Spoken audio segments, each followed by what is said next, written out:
I think we should talk a bit more about run-on sentences. What do you say?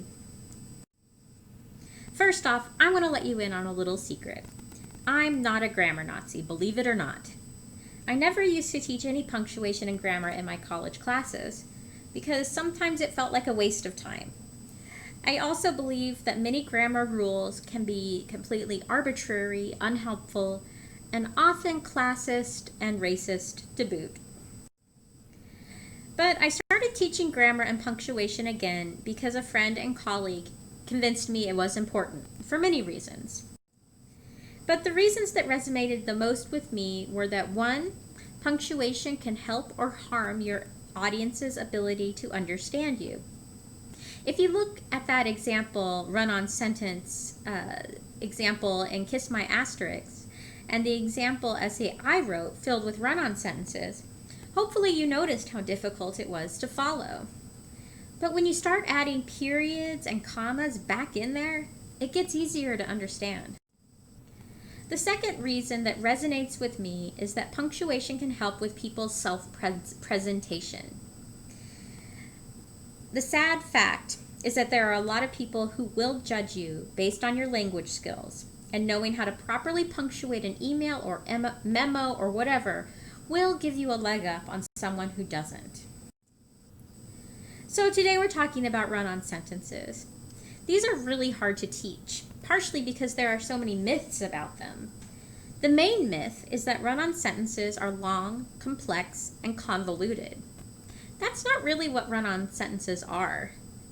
I'm hungry, I'm thirsty is a run-on, while that 282 paragraph length monstrosity on the right is technically punctuated correctly, despite having only 1 period. So what makes I'm hungry, I'm thirsty a run-on sentence, but not that other one? The problem comes down to the sentence's grammar. Essentially, I'm hungry, I'm thirsty is actually 2 sentences masquerading as 1. Specifically, there are too many subjects and verbs. So, check it out. You have 2 sets of subjects, I and I.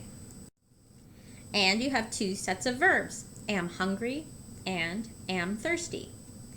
Both of these sets of subjects and verbs comprise a whole sentence. So mashing them up together without recognizing their full sentence status is what makes them a run-on. One way to correct it is by combining the 2 sentences with a conjunction, which, for those of you who can't remember what conjunctions are for, and, nor, but, or, yet, and so. You can use the acronym FANBOYS to help you remember those. Another way to correct it is to simply place a period between the 2 sentences. Finally, you can also correct it by using a semicolon between the sentences. A word about semicolons. Semicolons should be used to connect 2 complete sentences that cannot be separated without damaging the meaning. Use them sparingly. Once you figure out you can use semicolons in place of a period, you might find yourself wanting to turn every period into a semicolon. But the best writing only uses them occasionally so that their impact won't suffer from overuse.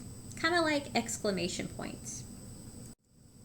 So let's look at the first paragraph from the Edit This Paper assignment. The first sentence reads, I'm sitting in the middle back seat between my boyfriend's mom and his brother. We've been on the road for almost 5 hours.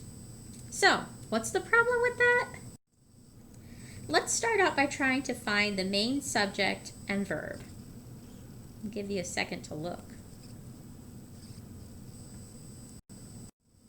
Well, when I read this, I can't find just 1 subject and 1 verb. I find 2 sets. I am sitting, we have been. The fact that we have 2 sets of subjects and verbs without a period between them, or a conjunction, or a semicolon, means that we have a run-on sentence. So, how can we fix it? One fix, add a period between the 2 sentences. Then you have to recapitalize the W, but that still fixes it right away. Another fix, add a conjunction with a comma between the two sentences. You do need that comma before the and when combining two complete sentences together with a conjunction.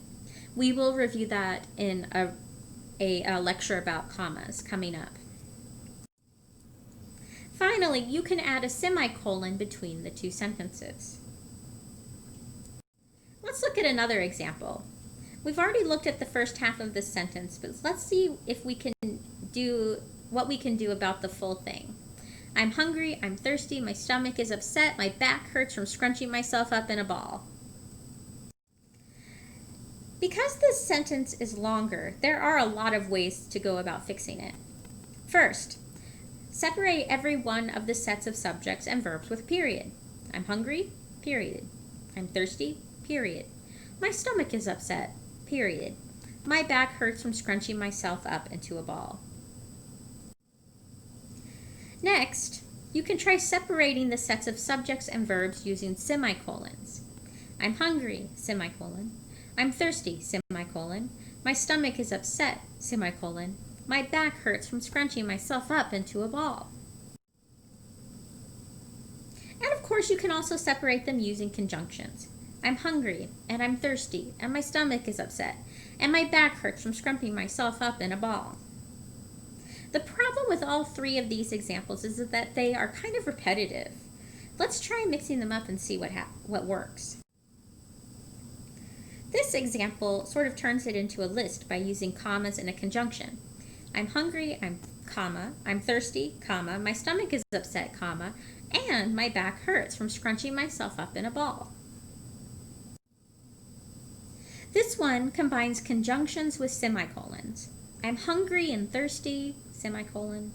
My stomach is upset, and my back hurts from scrunching myself up in a ball. That example also removes the second I'm, making it read I'm hungry and thirsty. Because we only have one subject there, it is a proper sentence. This final one combines periods and conjunctions. I'm hungry, and I'm thirsty. My stomach is upset, period. My back hurts from scrunching myself up in a ball. There are probably other ways of punctuating this run-on to make it read correctly, but I'm done coming up with stuff. Maybe you can come up with something even better. One more thing before I let you go. I said at the beginning that this lecture would be about run-ons and comma splices, but I still haven't mentioned comma splices. What the heck are they? A comma splice is almost exactly like a run-on, except that instead of having no punctuation between the two complete sets of subjects and verbs, it has a comma. So, for example, if you have a sentence that reads, I'm hungry, I'm thirsty, and there is a comma between the I'm hungry, I'm thirsty, then you have a comma splice. Okay, that's it, guys. Happy punctuating.